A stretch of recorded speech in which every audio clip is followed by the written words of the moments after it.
Okay, let's talk about a feeling I think we all know. That quiet, nagging voice in the back of your head that says you're somehow behind schedule in life. You know how it goes. You're just scrolling, minding your own business, and then you see it. A promotion, a wedding announcement, a new house, and it's not quite jealousy. It's something else, right? It's this heavy feeling that you're late for something important. It's this weird sense that everyone else got the memo, that they're all following this clear path, hitting all the right stops, while you're just wandering around trying to figure out where to even start. If that sounds familiar, trust me, you are so not alone.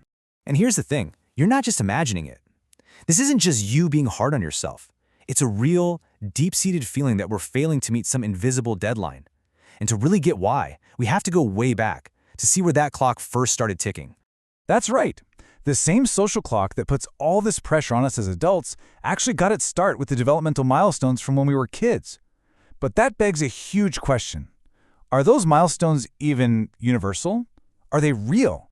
And this is where it gets really interesting. It turns out that a lot of those milestone checklists we treat as gospel, they're not exactly objective science.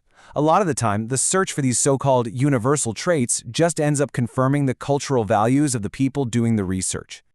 To see what I mean, you got to understand these two big cultural frameworks. You've got your independent cultures, which are all about autonomy, being your own person.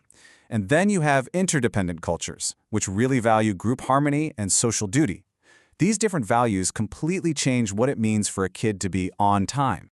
Okay, let's take a super simple example, the social smile. You know, when a baby smiles back at you.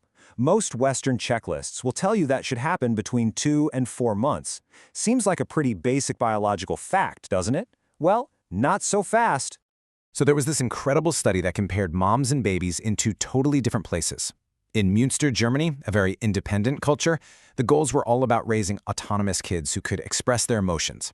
But for the no-so people in Cameroon, an interdependent culture, the whole game was about relatedness, social harmony, and fitting in. And get this, ENSO mothers weren't as focused on getting their babies to smile. They prioritized physical touch to keep babies calm, because a harmonious group was more important than individual expression. And as a result, they expected social smiles to show up way later, around 6 months. So even one of our very first milestones is totally shaped by culture. All right, so let's fast forward to adulthood. That clock that started in childhood, the one we now know is kind of biased, well, now it gets put on steroids. The pressure gets dialed way up, and it starts to have a really painful psychological impact. Believe it or not, psychology actually has a fancy name for this feeling: temporal self-discrepancy. It's just a complex way of saying something we all know. It's that painful gap between the person you are right now and the person you thought you were supposed to be by now. And the bigger that gap feels, the worse you feel. And this feeling, man, it pops up everywhere, doesn't it? Our careers, our relationships, whether we own a house, how much money we make, even our health. We soak up these invisible timelines for when we should do things, and then we just beat ourselves up with them. And as leadership coach Ashley Rudolph says, this is not harmless. This constant comparison completely messes with our idea of what success even looks like. It just chips away at our self-worth and makes it basically impossible to appreciate the journey we're actually on. And of course, there's the giant elephant in the room: social media. Our brains were designed to compare ourselves to like the 100 people in our village. Now we're comparing our messy, everyday, behind-the-scenes life to the polished, perfect highlight reels of thousands. It's a game you literally cannot win. So, we've got a biased clock and a ton of pressure. But what if the problem is even bigger? What if the clock itself is just broken? Let's dig into why this whole idea of a straight-line path to success is a total myth in the world we live in today. For a long time, this was the script, right? It was the deal. You study hard, get a good job for life, climb that ladder, and then you retire. It was predictable. It was a straight line. And honestly, it made sense for that world. But that world is gone. A much more realistic path for today looks a lot more like this. It's about where you've been, the moments you had to pivot and change course, and the purpose that's driving you now. Having a nonlinear path with twists and turns isn't a failure. It's a sign that you're adapting, that you're learning.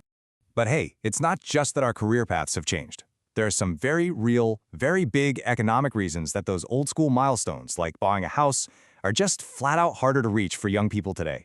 And this is not just a vibe, it's a fact, backed by tons of data. One huge 27-year study found a crystal clear connection. As economic insecurity has gone up, the ability for young people to buy their first home has gone down. The goalposts didn't just shift in our heads, they literally moved in the real world. So, the clock is biased, the pressure is unreal, and the whole system is kind of broken. So what on earth are we supposed to do?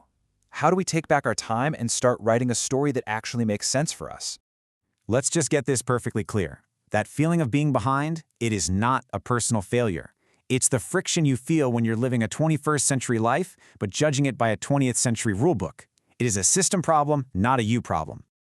I really want you to let this next thought sink in. Feeling behind doesn't mean you blew it. It means you've stopped running on autopilot. It's actually an opportunity, an invitation to start making conscious choices about what you really want, instead of just following what you think you're supposed to do. Maybe we just need a better metaphor. Life isn't a race with a finish line. What if it's more like seasons? Some seasons are for planting and building, some are for healing, and some are just for wintering, for figuring things out. You wouldn't get mad at a field for not growing crops in January, right? So let's end with this. The most powerful thing you can do is just change the question you're asking. Stop asking, why am I not there yet? And try asking, what am I learning right here in this moment? Because that learning, that's the real work. And it's the one thing that's going to shape every season that comes next.